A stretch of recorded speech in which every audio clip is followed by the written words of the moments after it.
Olá, boa noite.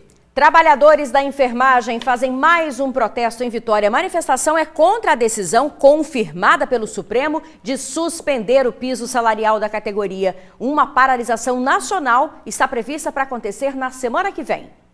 O grupo de 50 a 60 manifestantes seguiu em passeata até a Praça do Pedágio da Terceira Ponte. Com apitos, cartazes, vestidos de preto, protestaram. Antes, se concentraram na Praça do Papa, em Vitória. A manifestação é contra a decisão do STF em suspender o aumento do piso salarial da enfermagem. Hoje, a presidente do STF, Rosa Weber, foi a última a votar em plenário virtual. A sua posição foi em manter o aumento, mas prevaleceu a suspensão por 7 votos a 4. O projeto foi discutido exaustivamente no Senado Federal, passou por uma procuradoria dentro do Senado, foi discutido no Congresso Federal com 543 deputados, passou na Procuradoria da Câmara Federal, foi para o presidente, foi sancionado, passou na PGR. Então, assim, o projeto é totalmente constitucional, é legal. A maioria dos ministros do STF votou em manter a suspensão do aumento do piso salarial da categoria. Por conta disso, já foi avisado que a partir do dia 21 deste mês, 21 de setembro, a categoria vai fazer uma paralisação.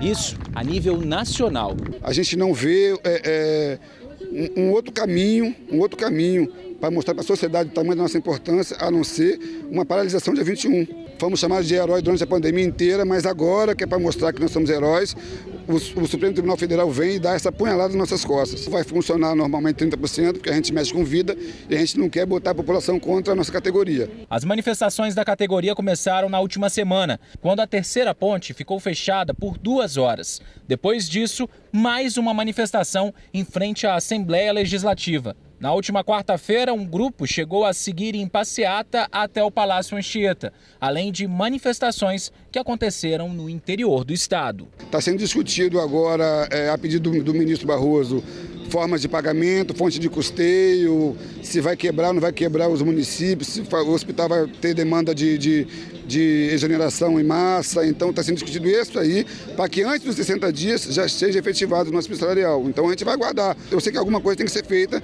para que o nosso piso seja efetivado. A gente vai continuar acompanhando essa história, gente. A manifestação aqui em Vitória já foi encerrada.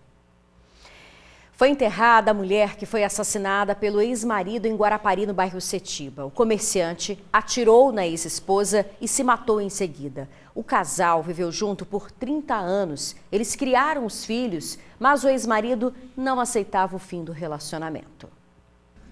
O crime aconteceu por volta das 7 horas da noite dentro desta casa que fica no bairro Una, em Guarapari. Durante cerca de 30 anos, foi o lar do casal Marco Antônio Vasconcelos, de 51 anos, e Cláudia Márcia Gomes Santos, de 52. A residência em que o casal de filhos foi criado também foi palco de uma tragédia. Inconformado com a separação, Marco Antônio matou a esposa e se matou. Uma surpresa para muitos vizinhos. Clautemi, amigo do casal, soube hoje da tragédia e se emociona com a notícia que não consegue ainda acreditar. Fiquei muito sentido, porque pessoas boas, sou da família, e eu até agora estou passado. Aparentemente feliz, é por isso que eu estou passado, eu estou acreditando que isso aconteceu. A notícia da tragédia correu o bairro, deixando os moradores perplexos. O casal era muito querido na região e também dono desse restaurante que fica na orla de Setiba, bairro vizinho ao do casal. Os vizinhos aqui comentaram que nunca ouviram uma discussão entre o casal e que eles se davam muito bem pelo tempo que viviam aqui. Na verdade, a única discussão que eles viram foi a de ontem. Logo depois, eles ouviram 2 disparos. Era o momento em que o comerciante matava sua esposa com 2 tiros na cozinha. A filha, que mora perto, ouviu os disparos e foi correndo para a casa do pai. E acabou flagrando o momento que, ao pedir socorro ao SAMU, ele tirou a própria vida. Realmente nós estamos surpresos. Eu quero um casal que, pra gente, via bem, né? Vivia bem, porque só quem sabe da situação é quem via entre as 4 paredes, né? A filha ouviu o disparo e quando correu, chegou na cozinha ali, tava lá os 2 corpos caídos, né? Assim que ele atirou nela e ligou para o SAMU para socorrer ela. Mas, durante a ligação, ele se suicidou. Muito triste, né? Olha, gente, os filhos do casal vieram ao DML em Vitória reconhecer o corpo da mãe, a Cláudia Márcia Gomes Santos. Ela foi enterrada hoje em Guarapari. Mas, segundo a família, o corpo do pai, o Marco Antônio Vasconcelos, permanece no DML e não há previsão para o reconhecimento e enterro depois dessa tragédia. A nossa repórter Suzy Faria ouviu também hoje pela manhã a mãe do jovem que teria matado a namorada e tirado a própria vida na Barra do Jucu, em Vila Velha. A mãe disse que pressentiu algo errado, chegou a ligar para o filho antes da tragédia. O casal de namorados enfrentava um quadro de depressão. O print é uma conversa num grupo de amigos de Vitor Samuel Ramos da Silva, de 19 anos. Ele manda um mapa em tempo real pedindo ajuda a eles. Na primeira mensagem, vem a ajuda. Em seguida, ele diz que aconteceu um acidente. Esse texto foi enviado às 12h22 de quinta-feira. Um dos amigos de Vitor, que mora mais perto aqui da Barra do Jucu, veio à casa dele para saber o que tinha acontecido, que acidente era esse e como que ele poderia ajudar. Só que quando ele entrou na residência, se deparou com uma triste cena. Na cama do casal estavam Yasmin e Vitor. De acordo com a perícia da Polícia Civil, Vitor teria matado Yasmin e depois se matado. A arma, entretanto, foi encontrada debaixo da cabeça dele. Yasmin Menezes Lima de Rezende, de 21 anos, ainda respirava quando o amigo chegou, mas não havia mais o que fazer. Socorristas do SAMU foram até o local, mas Vitor também não resistiu. A arma que estava sob a cabeça do rapaz foi retirada pelo amigo. Era um revólver calibre 38 que foi levado para fazer balística. A mãe do rapaz, que prefere não se identificar, disse que o filho e Yasmin namoravam há algum tempo. Tinham idas e vindas, mas se gostavam muito. E que os dois estavam passando por um período de depressão. Em dezembro ele teve um quadro de depressão, ficou tremendo, ele tinha terminado com ela e os dois estavam se falando porque ela tinha saído recentemente da clínica, mas ele sempre dava assistência. Ela também tinha depressão? Tinha, ela ficou internada no hospital lá em Guarapari. E aí ele ia lá de bicicleta visitá-la nos dias de visita. Eles se conheceram no ensino médio, no 2º ano, ela com 17, ele com 16. E aí engataram um namoro no carnaval. E de vez em quando eles se separavam, coisa de adolescente, mas nada tão grave. E aí ela me mandou um áudio dizendo que iam se separar, porque eles estavam discutindo muito, e era mais por parte dela, que de vez em quando ela surtava, segundo ela. De vez em quando ela tem uns surtos e não era justo ele estar levando esse tipo de vida. Mas ela não saía da casa dele. Abalada com a morte do filho, ela diz que pressentiu. Na quarta-feira eu estava angustiada, eu liguei para ele, pedi para ele orar, porque eu sentia que eu ia perder. Sempre que vai morrer alguém próximo de mim, vai acontecer alguma coisa ruim, eu pressinto. E aí eu tenho um áudio que eu conversei com ele falou que estava na casa de um amigo bebendo e já ia para casa dormir, era meio-dia. E aí eu falei com ele, meu filho, eu estou sentindo que vai acontecer alguma coisa ruim. Pelo amor de Deus, ora, meu filho, ora, peça a Deus para te livrar. E aí ele falou assim, não, tá tudo bem, eu estou terminando de beber aqui com meu amigo e estou indo para casa. E depois a gente não se falou mais. Apesar do quadro depressivo do casal e das muitas brigas e separações, ela não acredita que o filho possa ter tomado uma atitude tão radical. Até porque ele estava tendo sucesso nos investimentos virtuais e estava feliz com isso. A relação deles era muito bonita. Eu não sei, era muito amor. E ele é muito querido pela família dela. O pessoal tinha muito apreço por ele. Para a polícia, o caso se trata de homicídio seguido de suicídio do autor. O crime será investigado pela Delegacia de Homicídios e Proteção à Mulher. O enterro do casal acontece amanhã. Yasmin será velada e sepultada no cemitério Parque da Paz, em Vila Velha. Vitor será enterrado no cemitério municipal da Ponta da Fruta. Foram autuados por acúmulo de lixo em uma unidade de pronto atendimento a secretária de Saúde de Vila Valério e o diretor da unidade. O material foi encontrado após denúncia anônima. Equipes do Ministério Público e Polícia Militar flagraram seringas usadas, curativos, luvas e gases sujos de sangue. Tudo estava ao lado de uma lavanderia com forte cheiro. Segundo o Ministério Público, esse acúmulo caracteriza crime de poluição com possíveis prejuízos à saúde humana. A secretária de Saúde do município, Catiúce Leonardi Miller, de 33 anos, e o diretor da unidade, Euclides Pancini, de 41, se apresentaram na delegacia e foram autuados em flagrante. Eles pagaram uma fiança de R$2.000 e foram liberados para responder em liberdade. A Prefeitura de Vila Valério disse que o lixo já foi retirado. A seguir, a dificuldade das mães solo para não deixar faltar comida em casa. É já já. Panelas e armários vazios, uma situação que infelizmente tem se tornado comum para várias famílias em todo o país. Mas em alguns casos, o desafio de levar o alimento para casa fica ainda maior quando a família é chefiada apenas pela mãe, por exemplo. A Delma mora no bairro Estrelinha, em Vitória, desde março deste ano. Ela se mudou para um apartamento praticamente vazio. Tem 5 filhos, entre eles a pequena Yasmin, que é especial. Para completar, ela está sem emprego há 4 anos. Teve que deixar o trabalho para cuidar da filha. E sustentar a casa desse jeito é muito difícil. Porque as coisas é caro, paga aluguel, sempre falta o alimento, a fralda, o biscoito para as crianças, né? Hoje mesmo só estou com um arroz para dar para eles. Olha só como é que está a situação aqui, ó. Ela tem um restinho de arroz, tá vendo aqui, ó? Um restinho de arroz, um pouquinho de fubá aqui, né? Um pouco de sal ali e aqui. É tudo que tem. E eu notei que tem aqui em cima também, ó. Só puxar aqui, licença, viu, Adelma? Tô puxando aqui, tem óleo também para fazer a comida. Mas arroz, fubá e sal. A geladeira dela é essa aqui, tá quebrada. Aqui, tá até sem porta, tá desligada. Virou um armário, né, Adelma? Isso. Virou um armário, porque eu estou sem condições para estar consertando, né? Porque o dinheiro para me consertar tem que estar comprando os alimentos. No mesmo bairro, na mesma rua, na verdade, mora a família da Edivânia. Ela tem 4 filhos com idades entre 9 e 15 anos. Não tem marido, cuida da família sozinha e é uma vida cheia de dificuldades.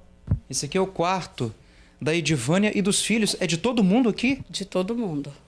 Tem um cômodo ali, mas só o quarto de lá, como tá pingando, aí eu coloquei todo mundo para dormir aqui. E o varal tá aqui também, né? Esse aqui é o varal, para estender roupa. É, porque eu lavo roupa lá em cima, aí quando chove, aí eu tenho que trazer tudo para cá. Ela nunca trabalhou de carteira assinada, mas já prestou serviços como faxineira e trabalhou com reciclagem. Recebe a caridade da igreja e R$800 de auxílio do governo. Mas só que isso não é suficiente para alimentar a família. Aqui são as verdurinhas que eu pego, né, na quarta-feira, que eu trabalho com a minha pastora, né, de, assim, dar verdura, né? Aí o que resta lá, ela doa para a senhora? Não, ela me ajuda, entendeu? Aí tá ali, né, minha dispensazinha, que é essa aqui. Minha pastora também, quando tem lá, que todo mês ela me ajuda também, né? Tem um pouquinho de fubá, um pouquinho de macarrão. Ali são minhas vasilhas, aqui é onde que eu guardo minhas vasilhas também, né? Aqui. Essa é a geladeira, né? Tá funcionando? Não está funcionando. Então serve como armário, no caso, né, também. Isso. E aqui é o meu fogão, né? Tá nesse estado aí. De acordo com a Central Única das Favelas, mais de 1.500.000 famílias estão enfrentando dificuldades aqui no Espírito Santo. E boa parte dessas famílias são comandadas por mulheres, como é o caso da Adelma e da Edivânia também. Mas existe esperança quando a solidariedade bate na porta. Tudo bem, a senhora ia também trazer a cesta para a senhora. Não sabia se o pessoal estava aqui ainda. Deus abençoe, obrigada. Nada. Nós priorizamos, de fato, as mães solo, que nós entendemos que são as mais vulneráveis dentre as vulneráveis. Então, dentre as várias famílias que nós temos cadastradas, nós começamos a atender primeiramente essas mães e depois nós vamos atendendo as demais. A gente está passando por uma situação muito difícil, em que pós-pandemia nós tivemos aí a perda do ganho dessas famílias, nós tivemos o preço dos alimentos também que aumentaram muito, o custo de vida aumentou demais. Então, essas famílias às vezes não têm outra alternativa, a não ser ter que ser amparada por uma doação, por exemplo. E antes da gente ir embora, há uma surpresinha para dona Adelma também. A ajudinha chegou, né? Na hora certa. Adeus, sim. Muito obrigada. Nós temos um total aqui de mais de 7.000 famílias cadastradas e a gente vai fazendo um rodízio de mês a mês. Então, a gente não consegue receber doações para atender todo mundo. Então, cada mês a gente busca atender famílias mais específicas para trazer mesmo o alívio naquele momento. Né? Eu não comendo, os meus filhos comendo, é o que basta. É uma realidade difícil, né, gente? A gente vê que mãe é aquela que nunca abandona, independente da situação, né? A gente deseja melhoras para essas pessoas e quem puder colaborar pode procurar não só as igrejas, que têm um papel importante, mas também a CUFA, que acaba colaborando com essas famílias mais vulneráveis. Quase 3.000 galões de água mineral foram apreendidos. A água estava sendo comercializada sem nota fiscal em 9 cidades. No total, foram apreendidos 2.905 galões de 20 litros e mais de 42.000 embalagens descartáveis de água mineral. 19 estabelecimentos na Grande Vitória e no interior do estado foram fiscalizados. Tudo foi avaliado em aproximadamente R$100 mil. A Receita Federal calculou um total de R$34 mil em impostos e multas relacionadas à água apreendida. A seguir, Ensino Médio Capixaba tem a terceira melhor nota do IDEB no país. É um instante só. O Ensino Médio Capixaba teve a terceira nota mais alta do IDEB no país. O Espírito Santo alcançou 4,5 pontos, ficando atrás apenas do Paraná e de São Paulo. A nota considera escolas públicas e particulares. Em 2020, o estado ficou em primeiro lugar no país, com uma nota de 4,8. A pandemia foi um dos motivos para a queda de posição. Em relação ao ensino fundamental, o Espírito Santo ficou em 12º lugar nas séries finais, do 6º ao 9º ano, com nota 5. E em 6º lugar, com nota 6, nas séries iniciais, que vão do 1º ao 5º ano. Os dados foram divulgados hoje pelo Ministério da Educação e INEP.